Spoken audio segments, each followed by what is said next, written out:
I can't see her doing something like that. I mean, she's super intelligent.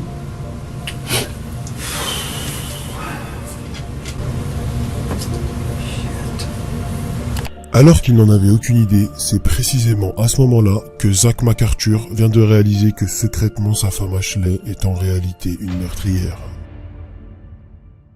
L'amie d'Ashley, Taylor Wright, a été retrouvée morte d'une balle dans la tête sur une propriété des McArthur par la police. La police suspecte Ashley d'être l'auteur du meurtre, mais son mari Zach refuse d'y croire. Alors qu'il était interrogé, Zach ne se rendait pas encore compte qu'il était sur le point de vivre l'un des chocs les plus terribles de sa vie. Can you tell me how you came to know Taylor? Through working PI cases. Okay. She'd come over to our house every now and then. She met my wife. They became friends. And in that time, did you guys ever have a falling out or? Never. I would just pick up little lies from her.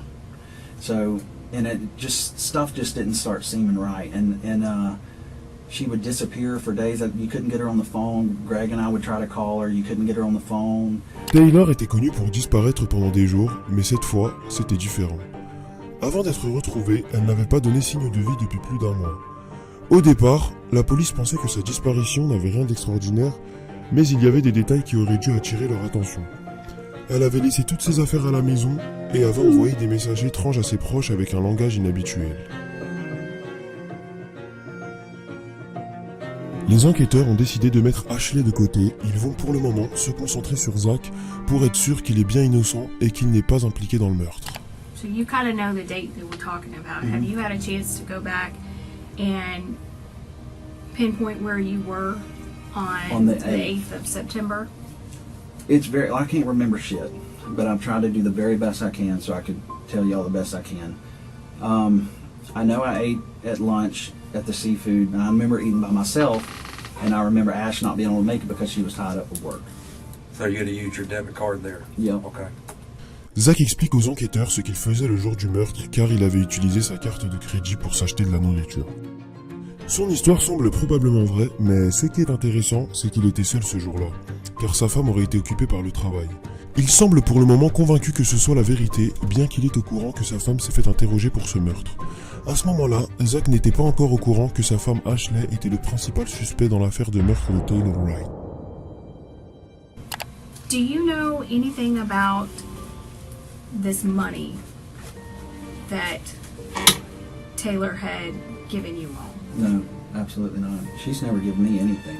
Do you know anything about your finances? No, to be honest. I give her when I work a case or I got a settlement from my attorney, I hand it straight to Ash. She takes care of everything. Les enquêteurs font la référence à une somme d'argent que Taylor avait confiée à Ashley pour lui garder en lieu sûr. Taylor avait retiré une importante somme d'argent de son compte bancaire. Elle l'a fait pendant un litige de divorce avec son ex-mari. Son intention était de mettre cet argent de côté et à l'abri pendant le processus de divorce. On estime que Taylor a donné 34 000 $ à Ashley. Au lieu de le garder dans un coffre-fort comme convenu, Ashley a fait un dépôt des 34 000 $ sur son compte. Au moment où Taylor a voulu récupérer son argent, Ashley avait déjà tout dépensé. Et le jour où Taylor a demandé à Ashley de lui rendre son argent était le 8 septembre. Depuis le début, Zach a fourni des réponses solides et des arguments valables. Mais les enquêteurs souhaitent exclure toute possibilité que Zach soit impliqué de près ou de loin dans le meurtre.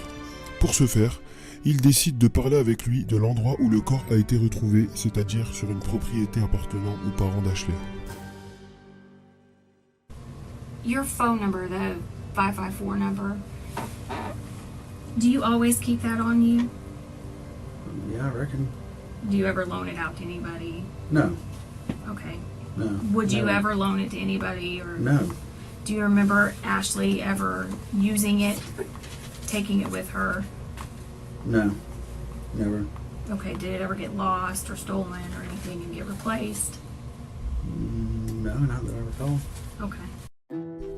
Ces questions peuvent vous paraître au hasard, mais loin de là.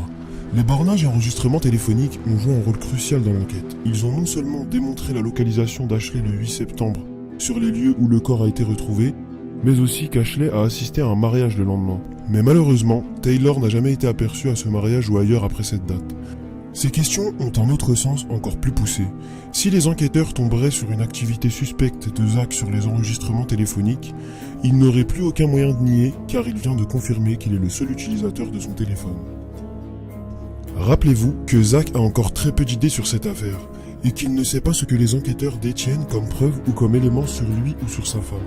Il se défend et fournit des réponses en espérant vouloir résoudre l'affaire. Compte tenu des éléments qu'il a fournis et de sa conformité, les enquêteurs décident de l'interroger sur des preuves matérielles. Do you own any 9mm Yeah. handguns? What kinds? A Glock. Just one or Yeah, when I've got a lot of guns, so Mhm. a lot.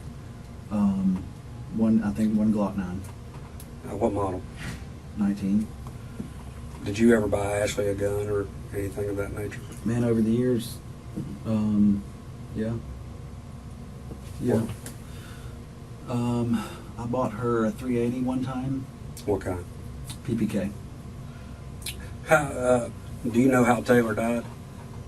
For Ackerman told me that the girl was shot, and he heard that from Molchan. Did you kill or participate, or do you have any knowledge? Zero, Jason. Absolutely none. I don't want to be nowhere near it. Nothing involved with it. Nothing. I know nothing about it.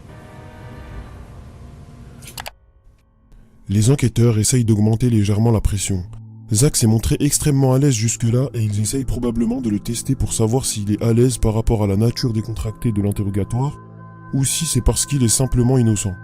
Cependant, Zach reste calme et le langage corporel qu'il adopte le confirme.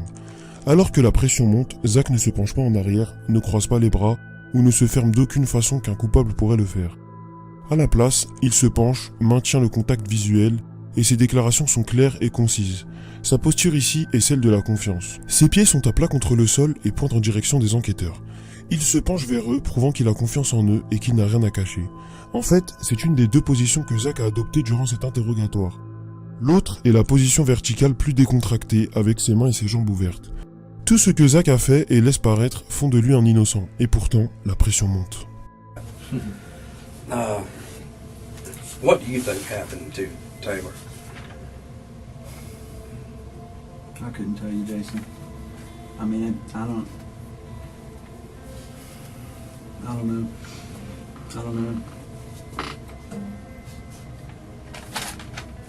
I mean, nobody deserves to ever get anything happen to them like that whatsoever. I don't know, buddy.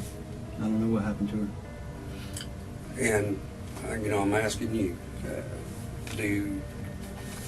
as this investigation continues, whether it's text, phone records, computers, financials, is there going to be anything that hems you up or No, ties you absolutely to that? nothing. Nothing. None. I'm not that guy, man. Y'all, I mean, I'm not that guy. I never have been. I'm never gonna be. I mean, there's applications on my table at home, and I've been going to interviews trying to get back in law enforcement. I'm not that guy. Never gonna be. I never have been. I'm a good person, man. I don't hang out with dirtbags whatsoever. You know? If any person in this world was like, "Hey Zach, come help me do something," I would run from that motherfucker as fast as I could. I don't want hell no. No. Comme vous vous en doutez, il se passe énormément de choses dans la tête de Zach actuellement. Il ne veut évidemment pas croire que sa femme y est pour quelque chose. Logiquement, ses années d'expérience dans la police, couplées aux nombreuses preuves fournies, le font convaincre du contraire. Les relevés bancaires, bornages et écoutes téléphoniques. Ashley a même été filmé dans une supérette par une caméra de surveillance en train d'acheter le même type de ciment qui a été utilisé pour remplir la tombe de Taylor. Bien que les enquêteurs aient obtenu tout ce qu'ils voulaient savoir, ils proposent à Zach de signer un mandat de perquisition autorisant les enquêteurs à avoir accès à ses données mobiles. Ce que Zach acceptera après un court entretien avec son avocat en privé. Zach est finalement innocenté de tout acte répréhensible et est autorisé à rentrer chez lui. Mais pour sa femme, c'est une toute autre histoire. Okay, I just need all of you to stand, And Ms. MacArthur, I'm going to ask you one question. Raise your right hand. Do you swear or affirm the testimony you're about to give will be the truth? If so, say I do. Okay. Ms. MacArthur, I want to make sure that I ask you personally, do you want to say anything to the court? Okay. All right, then, Ashley MacArthur, having been found guilty beyond a reasonable doubt by a jury of your peers of first-degree premeditated murder with a firearm, I am going to adjudicate you guilty. I'm going to sentence you to life with a mandatory minimum 25 years state prison for the firearm. That will be with credit for 327 days. 327 days. That will run concurrent with any other sentence that you are serving, and you have 30 days to appeal the judgment and sentence of the court. If you cannot afford to hire an attorney, one will be appointed for you. I wish you good luck.